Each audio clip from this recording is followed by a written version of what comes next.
Kilimo Kwanza, oh yeah. Hiki ni kipindi bora cha kilimo, maarifa na bidii ndizo silaha. Kesho yetu inang'aa kama jua, oh yeah.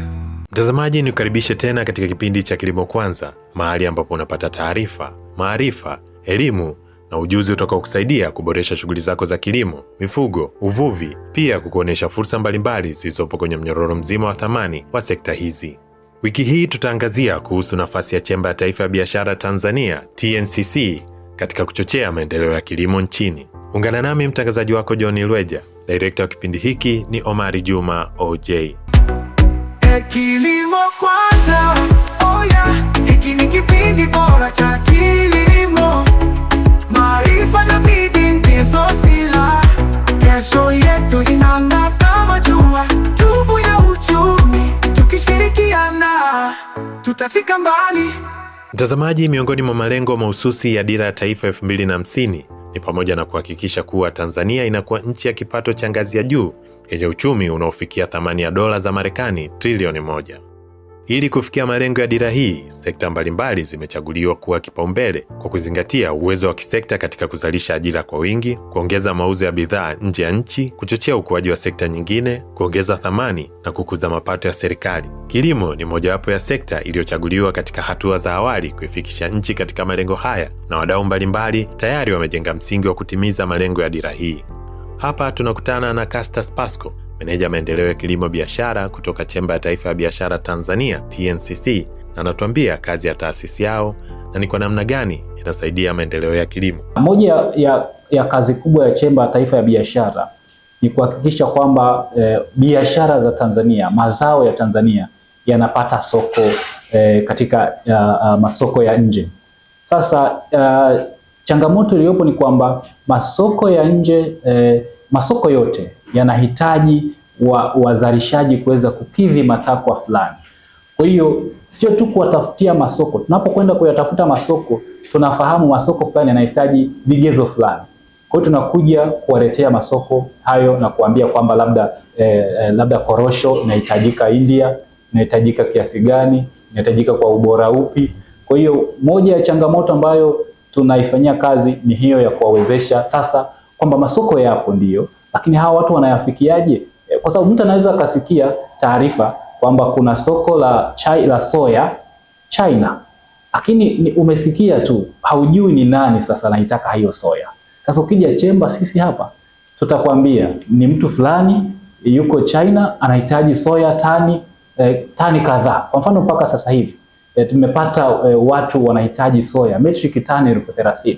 Kwa hiyo ni soko hilo ambalo tunapata Chemba, na sasa tunaweza kuangalia katika nchi yetu ni wakina nani wanaweza kutoa hicho kiasi, wafanyabiashara wapi wanaweza kusupply hicho kiasi ambacho kinahitajika cha bidhaa fulani. Kwa hiyo tunawasaidia wakulima kwa namna hiyo, kwa maana ya wakulima na exporters, kwa maana ya kuyafahamu masoko yaliko, lakini na kuweza kuyafikia. Uhusiano mkubwa sana wa Chemba ya Taifa ya Biashara na kilimo ni kwamba Chemba hii kitu cha kwanza inafanya ni kuchochea uwekezaji. Kuchochea uwekezaji katika eneo la kilimo. Sasa inavyofanya kazi katika kuchochea uwekezaji katika eneo la kilimo ni kwa maana kwamba kwanza Chemba ya Taifa hapa tunapokea wawekezaji kutoka nje ya nchi, kutoka nchi mbalimbali, mathalani kutoka China, kutoka Saudi Arabia, kutoka Omani, wanakuja Tanzania wakitaka kuwekeza katika sekta mbalimbali, mathalani kwenye kilimo. Na mlango wa kwanza, sehemu ya kwanza ambayo wanagonga hodi, wanakuja hapa Chemba ya Taifa ya Biashara wakitaka kufahamu biashara, ufanyaji wa biashara Tanzania ukoje, sekta ya kilimo Tanzania ikoje, wapi ni maeneo gani ambako wanaweza kuwekeza. Kwa hiyo uhusiano ambao upo ni kupokea hao wafanya biashara, wawekezaji wa nje, lakini pia haishii hapo kuwapokea hao wa nje, lakini tunapokea hata wenyeji ambao ni wazawa, ambao wana ndoto na wanatamani kuwekeza kwenye sekta ya kilimo, wakitaka kufahamu wapi hasa wanaweza wakawekeza kwenye kilimo, na wakitaka kupata confidence ya sekta binafsi, hasa kwenye mazingira yaliyopo ya kuwekeza kwenye eneo la kilimo. Lakini pia hatuishie hapo, hasa kwenye kilimo.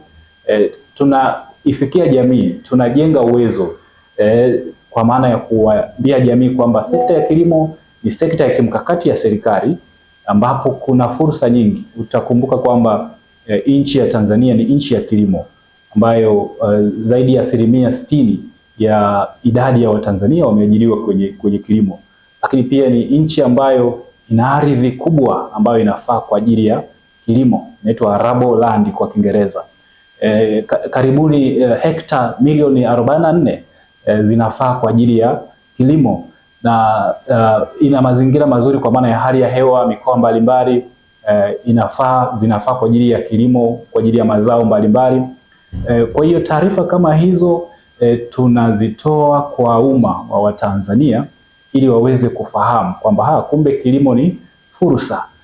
Hivyo ndivyo tunavyofanya kazi katika kuchochea kilimo cha nchi hii, ikiwemo pamoja na kuwajengea uwezo wale ambao ni wazalishaji sasa, kuwajengea uwezo wa kulima ili waweze kuzalisha mazao ambayo yana ubora, ili waweze kukidhi matakwa ya masoko, kwa sababu tunapokuwa tunazalisha tunayalenga masoko. Sasa wazalishaji wengine wanakuwa wanazalisha chini ya kiwango, pengine hawafuati kanuni bora za kilimo. Kwa hiyo sasa kazi yetu ya chemba ni kushirikiana na serikali na wadau wengine katika kuwajengea uwezo wakulima wanaozalisha mashambani, wachakataji, processors, na hata wale exporters ambao wanasafirisha mazao nje ya nchi, ili waweze kuzingatia au kukidhi ubora ule ambao unahitajika sokoni. Hicho ndicho tunachokifanya katika kukiinua kilimo cha Tanzania. Lakini hasa tunatilia mkazo kwenye kukibadilisha sasa hicho kilimo kutoka kwenye kilimo cha kawaida cha kienyeji kwenda kwenye kilimo biashara, kukifanya kilimo kuwa nini? Kuwa biashara, hasa kuepuka kile kilimo ambacho wakulima wanalima tu mazao halafu yanauzwa ghafi, ambapo inapunguza thamani ya mazao na inadidimiza uchumi wa taifa letu. Kwa hiyo kama Chemba ya Taifa ya Biashara tunajikita zaidi kwenye namna gani kilimo kinaboreshwa kuwa kilimo biashara, namna gani mazao yanalimwa shambani kwa ubora, kwa kufuata mbinu bora zote za kilimo, lakini mazao hayo hayaishii kulimwa na kuuzwa kama yalivyo, namna yanavyoweza kuchakatwa na kuongezwa thamani ili sasa yaweze kupata ile bei ambayo inastahili, na hatimaye sasa wakulima, wafanyabiashara wanaweza kupata bei nzuri ya soko na wanaweza kupata faida katika biashara zao. Ndivyo ambavyo uchumi wa taifa letu unaweza kukua. Dhamira ya Chemba ya Taifa ya Biashara Tanzania ni kuchochea maendeleo ya sekta binafsi nchini kwa kutoa thamani kwa wanachama na jamii nzima ya wafanyabiashara kupitia utoaji huduma zinazozingatia mahitaji halisi. Je, ni kwa namna gani taasisi hii inainua wakulima? Chemba ya Taifa ya Biashara tunawainua wakulima kupitia njia za kuwafundisha mbinu bora za kufuata kwenye kilimo, uchaguzi wa mbegu bora, upandaji bora, kupiga dawa, pamoja na mbinu zote bora ambazo zinaweza kuwawezesha wakulima. Kwa hiyo tunafanya kazi na taasisi zingine za kiserikali na wadau wengine, lakini pia kwa sasa Chemba ya Taifa ya Biashara imekuja na framework moja kabisa ambayo inalenga kukiinua kile kilimo kutoka kwenye kilimo cha kawaida kwenda kwenye kilimo cha biashara. Imekuja na mkakati ambao tunauita wilaya moja bidhaa moja, au one district one product kwa lugha ya Kiingereza. Sasa mpango huu unalenga nini? Mpango huu unalenga katika kuweza kuangalia katika kila wilaya. Sisi tuna wilaya nyingi sana hapa Tanzania. Kila wilaya inalima mazao mbalimbali. Sasa tunaangalia kila wilaya inalima zao fulani. Tukifika pale kwenye ile wilaya tunataka zao lile liweze kuwa zao la kibiashara. Kwa hiyo tunaangalia namna ya kuwakusanya wazalishaji, wakulima wawe katika vikundi. Wakisha kuwa katika vikundi ambavyo vinatambulika kisheria, waweze kuzalisha. Wakishaweza kuzalisha, lakini bado vinakuwa vimeunganishwa na kuchakata. Kwa hiyo tunaanzia kuimarisha mnyororo wote wa thamani ule, kuanzia kulima, kuja mpaka kuchakata au kuongeza thamani, lakini pia kutoka hapo sasa tunaweza kuwa tumepata bidhaa ambayo imeongezwa thamani. Na kupitia mfumo huo, kupitia framework hiyo, tunaamini tunaweza kutengeneza ajira nyingi. Tunaweza kuwasaidia vijana wengi ili waweze kupata fursa hizi za kilimo. Lakini pia tunaweza kujihakikishia masoko ya nje. Utakumbuka kwamba tuko katika ushindani na lazima tuweze kuzalisha kitu ambacho kinahitajika sokoni. Kwa kupitia hiyo framework tunaweza kuzalisha bidhaa za kilimo au mazao ambayo yanahitajika kule sokoni, kwa sababu tutakuwa tunafuata matakwa na vigezo vya masoko husika. Lakini pia kupitia mfumo huu, kwa sababu wenzetu, masoko ya wenzetu wanatamani kununua bidhaa ambayo wanaweza kufuatilia wapi ilikozalishwa, ilizalishwa kwa utaratibu gani, ilizalishwa kwa mbinu gani na kwa njia gani. Kwa hiyo kupitia huo mfumo wa wilaya moja bidhaa moja, yani one district one product kwa Kiingereza kama nilivyotambulisha hapo awali, manake tunakuwa na uwezo wa kufuatilia kwamba bidhaa fulani ilizalishwa katika wilaya gani, ilizalishwa kwa kutumia utaratibu upi, na wenzetu sasa wanapata hiyo confidence ya kuweza kununua bidhaa hiyo. Kwa hiyo framework hiyo au utaratibu huo sio tu kwamba unaongeza uzalishaji, lakini unapanua wigo wa masoko ya bidhaa zetu, kwa sababu wale wanunuaji wanakuwa na uhakika wa kitu wanachokinunua kimezalishwa wapi na kimezalishwa katika mazingira gani. Kwa hiyo ndio mikakati ambayo tuko nayo hasa katika kuboresha kilimo cha Tanzania, kutoka kwenye kilimo kwenda kwenye kilimo biashara. Lakini kama nilivyosema pia eneo kubwa ni namna vijana wanavyoweza kushiriki katika kilimo, kwa sababu kumekuwa na dhana nyingi. Leo ukizungumza na vijana rika langu, wengi ukimwambia kilimo anaogopa, anajua kilimo ni tope, ni kwenda shambani kule. Lakini kilimo ni kipana sana. Kuanzia mnyororo wote wa thamani ule wa kilimo una fursa nyingi. Kuanzia shambani, ukitoka shambani umeshalima, kuna uvunaji ukishafanyika, kuna uchakataji, ongezaji thamani, kuna usafirishaji wa mazao kutoka eneo moja kupeleka eneo jingine. Kwa hiyo kuna branding, kuweka chapa, kuna kutumia teknolojia, mambo ya digital katika kuhamasisha wakulima au katika kutangaza bidhaa za mazao ya kilimo, ili watu waweze kuona kwamba bidhaa fulani inazalishwa sehemu fulani. Kwa hiyo ukiangalia sasa mnyororo wote wa thamani ule ni kwamba unatoa fursa kwa kila mmoja, awe ni kijana. Kwa hiyo Chemba ya Taifa ya Biashara tunafanya kazi kwa karibu na vijana, kwa sababu tunaamini vijana ndiyo taifa la leo, na tukizungumzia Tanzania, vijana wanachukua karibuni 60% ya idadi yote ya Watanzania. Kwa hiyo vijana ni kundi kubwa ambalo linahitaji kuziona fursa katika kilimo, lakini sio tu kuziona, kuwezeshwa sasa kuziendea zile fursa. Na Chemba ya Taifa ya Biashara tumejipanga kwa kushirikiana na serikali na mamlaka zake zingine. Kwa bahati nzuri tunafanya kazi kwa ukaribu mzuri na serikali inatupa ushirikiano mkubwa kama sekta binafsi kupitia TNCC. Kwa hiyo tunaona nia ya serikali katika kushirikiana na sisi katika kutunga sera rafiki kwa ajili ya vijana na kwa ajili ya wakulima.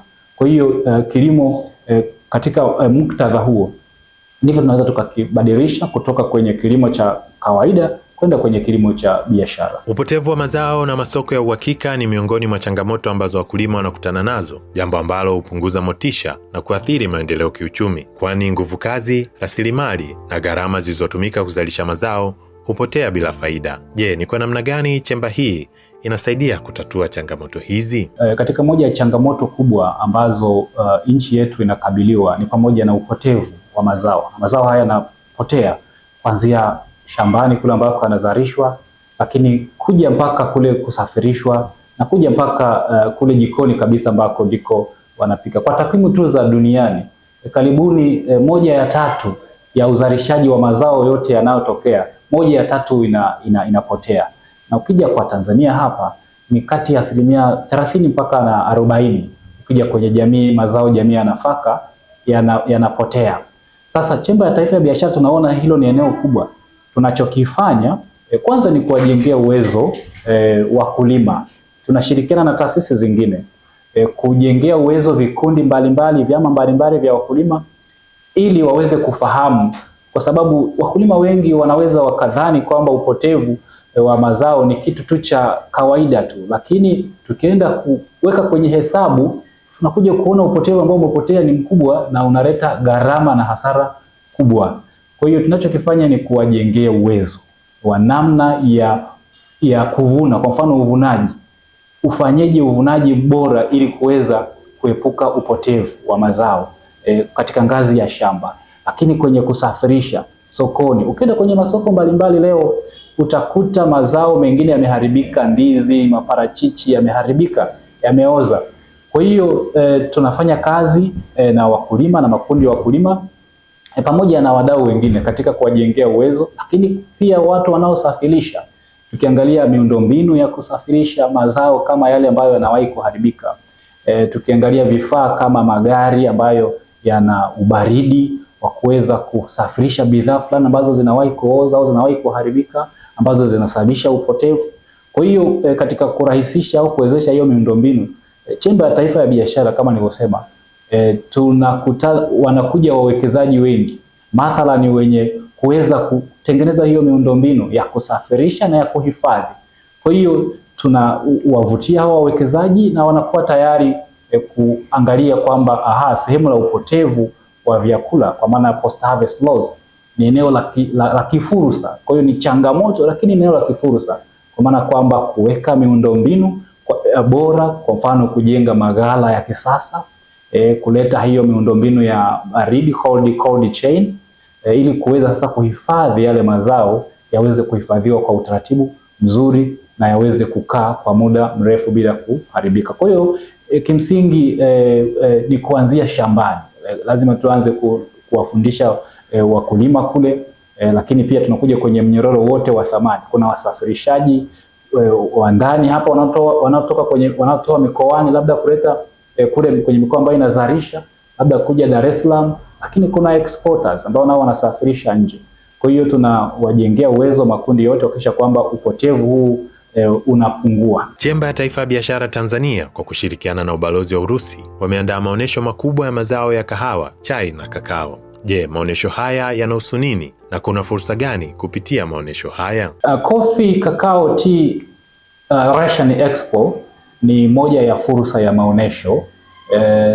Kwanza sisi Chemba ya Taifa ya Biashara tunafanya kazi kwa ukaribu na barozi zetu mbalimbali ambazo ziko katika nchi mbalimbali. Tunafanya kazi kwa ukaribu sana kwa sababu ndiko tunafahamu nchi zile wanahitaji nini kutoka kwetu.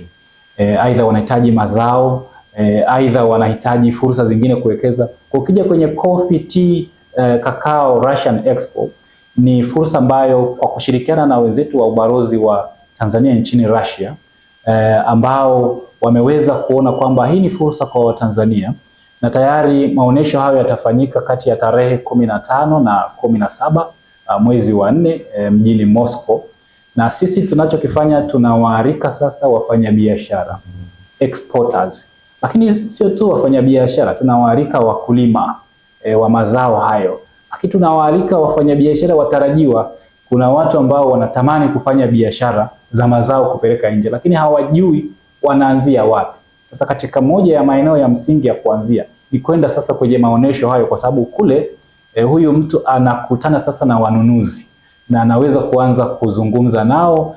Wanahitaji kununua labda chai Tanzania, kwa hiyo kuanzia pale anaweza kuanza kujipanga Tanzania na kuanza kujipanga kusafirisha au kwenda kuuza chai kwa yule ambaye ni mfanyabiashara mtarajiwa au anatamani kufanya biashara hiyo.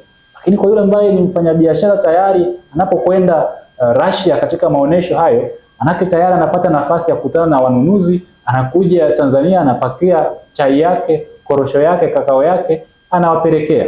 Kwa hiyo ni fursa kubwa ya kimaonesho ambayo na wenzetu wa ubalozi wa Tanzania kule nchini Moscow, kando ya maonesho hayo wameweka utaratibu mzuri sana wa kuja na mikutano ya wafanyabiashara, kuwakutanisha sasa wale watakao kuwa tayari kushiriki, kuwakutanisha wale wafanyabiashara wa Tanzania ambao watakwenda kule Moscow, kuwakutanisha na wafanyabiashara wa Urusi kule, wakutane, wazungumze, na hii ni nafasi kwa mtu ambaye anafanya biashara nafahamu, kwa sababu inatoa fursa ya kukutana na kubadilishana mawazo na wafanya biashara wa kule Russia, kufahamu labda anahitaji kupata masoko ya bidhaa zake, anahitaji kunetwork, kubadilishana uzoefu, experience ambayo ni muhimu sana kwenye biashara.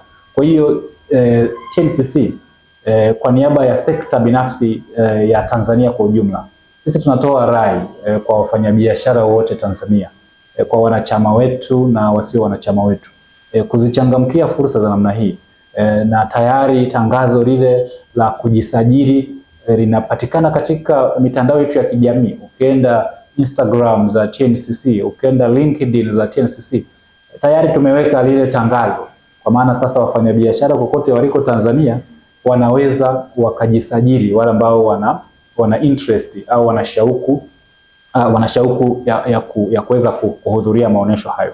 Na maonesho hayo, amini, kujisajili, dirisha linakwenda mpaka tarehe 10 mwezi wa 3, dirisha litakuwa limefungwa. Kwa hiyo nitoe rai kwa wale ambao ni tamaa yao kushiriki maonesho hayo, waweze kujisajili haraka kadri iwezekanavyo, na tayari watu wengi wameshaanza kujisajili. Kwa hiyo kama unapata taarifa hii na ni mfanyabiashara exporter wa mazao hayo ya korosho, ya kakao au chai, au kama nilivyosema ni aspirant au prospective, au ni mfanyabiashara ajaye, kwa sababu kuna wafanyabiashara wengi wangetamani kuijua biashara ya kuuza mazao nje ya nchi. Kwa hiyo ni fursa kwao pia, kama nilivyosema, kuweza kujitokeza na kuweza kwenda kule Moscow. Kwa hiyo fursa hiyo pamoja na fursa zingine ambazo zinapatikana TNCC. Sekta binafsi ni muhimu katika kukuza uchumi imara, jumuishi na shindani. Dira ya Maendeleo ya Taifa inatarajia kuwa na sekta binafsi shindani, thabiti, jumuishi, inayowajibika na inayochangia maendeleo ya kijamii na kiuchumi. Je, taasisi hii inashirikiana vipi na wadau mbalimbali ikiwemo serikali? Chemba ya Taifa ya Biashara TNCC tunashirikiana kwa ukaribu na wadau mbalimbali na ikiwemo serikali. Serikali ni mdau wetu mkubwa. Serikali na taasisi zake, wizara, wakala mbalimbali za serikali, tunafanya kazi zetu kwa ukaribu sana.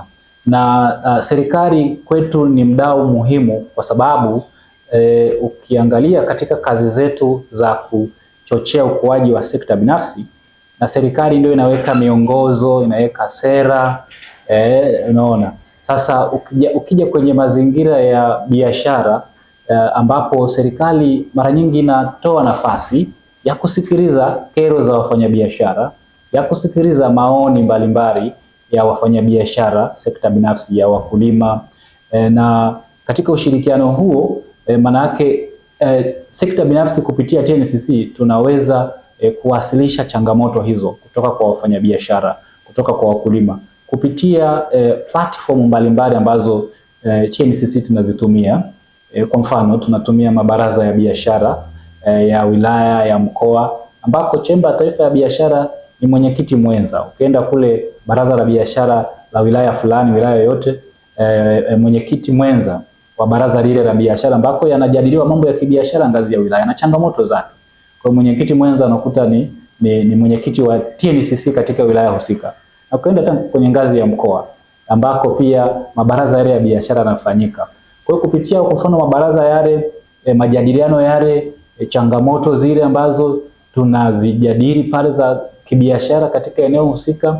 Kwa hiyo serikali inatoa ushirikiano mkubwa katika kuzishughulikia changamoto zile katika ngazi ile ya wilaya au ya mkoa, lakini hata zile ambazo hazijafanikiwa kutatuliwa katika ngazi ya wilaya au mkoa, bado TNCC tunazipeleka katika mamlaka za juu za serikali, ambao nao wanakaa kupitia timu zao na wataalamu wao na kuzichakata na kuona namna ambavyo zinaweza zikahitaji suluhisho au majawabu, na lengo kubwa tu ni kuweza kuboresha mazingira ya biashara. Kwa hiyo serikali inashirikiana na sisi kwa karibu sana. Sisi tunaipongeza sana kusema ukweli kwa dhamira hiyo ya kushirikiana na sekta binafsi, kwa sababu kuna umuhimu mkubwa wa sekta binafsi kushirikiana na serikali, kwa sababu tukichukua tu mfano kwenye Dira ya Maendeleo ya Taifa ya 2050 ambayo tayari kama kama nchi tumejiwekea kwamba tunahitaji kufikia uchumi mkubwa ule wa trilioni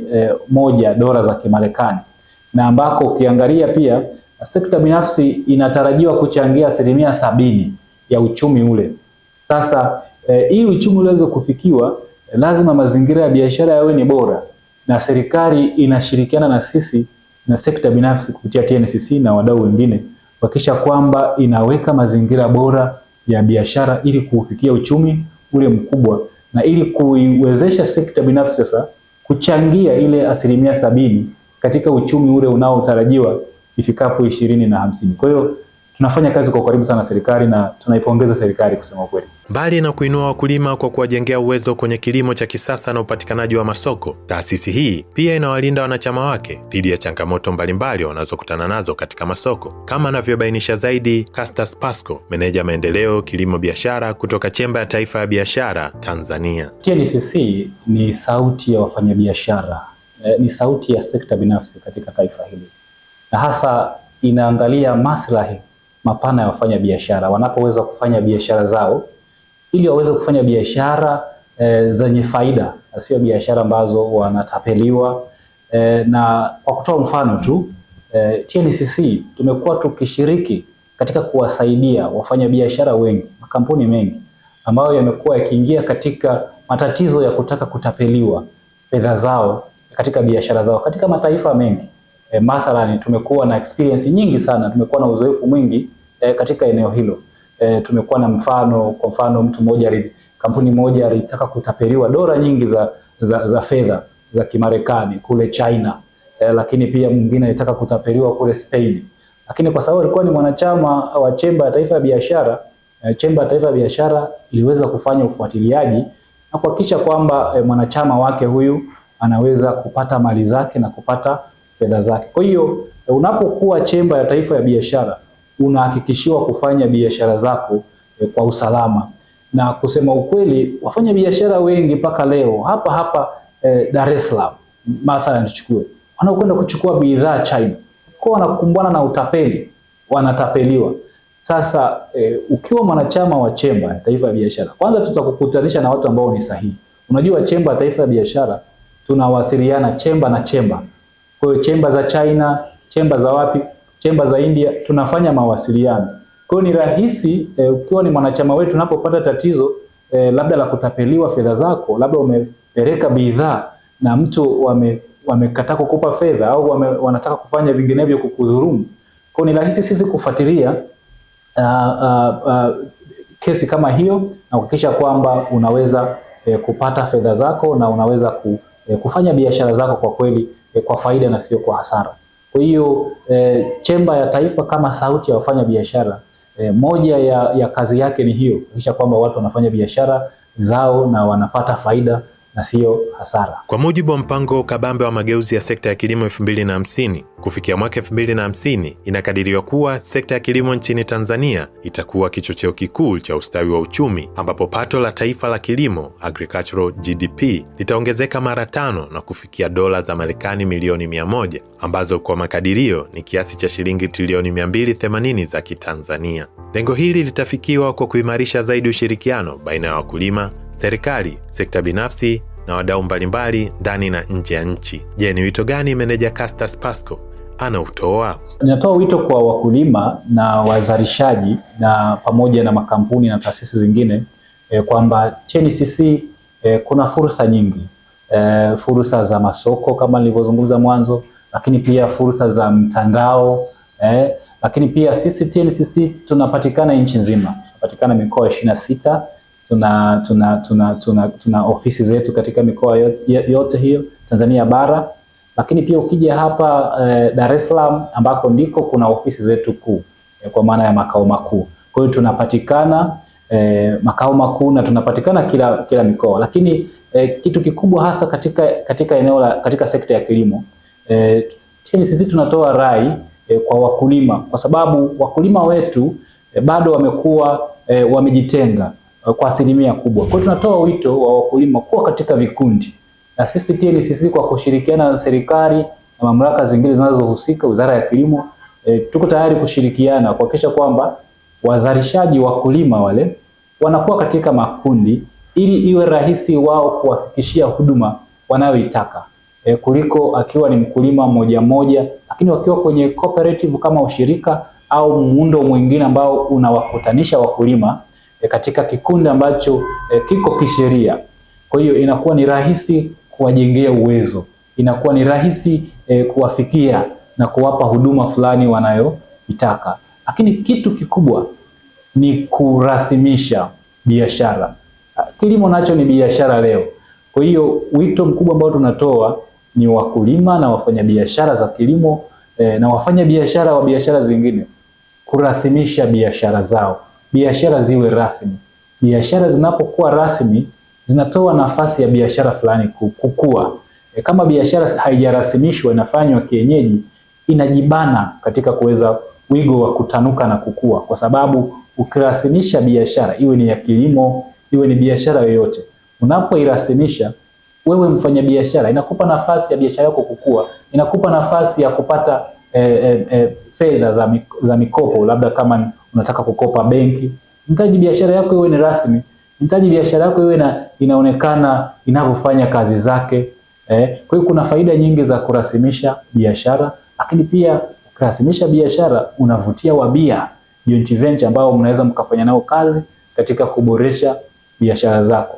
Ukirasimisha biashara inakupa nafasi ya kutanua wigo wa masoko ya bidhaa zako, kwa sababu bidhaa zako zinakuwa zinaaminika sio tu ndani ya nchi, lakini hata nje ya nchi. Kwa hiyo rai kubwa kusema ukweli ni kurasimisha biashara. Na sisi tunafanya kazi kwa ukaribu na serikali na mamlaka zingine kama Burera, TRA na wadau wengine katika kuhakikisha kwamba watu wengi wanaitikia mwito wa kurasimisha biashara zao. Zote hiyo ni wakulima, ziwe ni biashara zingine ambazo sio za kilimo. Mtazamaji, mpaka kufikia hapo tunahitimisha kipindi cha Kilimo Kwanza wiki hii. Unaweza kufuatilia mitandao yetu ya kijamii ambayo ni Instagram @TVE Tanzania, lakini pia YouTube account Kilimo Kwanza TV, au tutumie ujumbe wako mfupi wa maneno kupitia namba yetu ya simu ambayo ni 0620229475. Na kusihi endelea kufuatilia vipindi vinavyofuata. Tukutane tena wiki ijayo. Mimi ni John Lweja. Kilimo Kwanza, oh yeah. Hiki ni kipindi bora cha kilimo, maarifa na bidii ndizo silaha, kesho yetu inang'aa kama jua, oh yeah.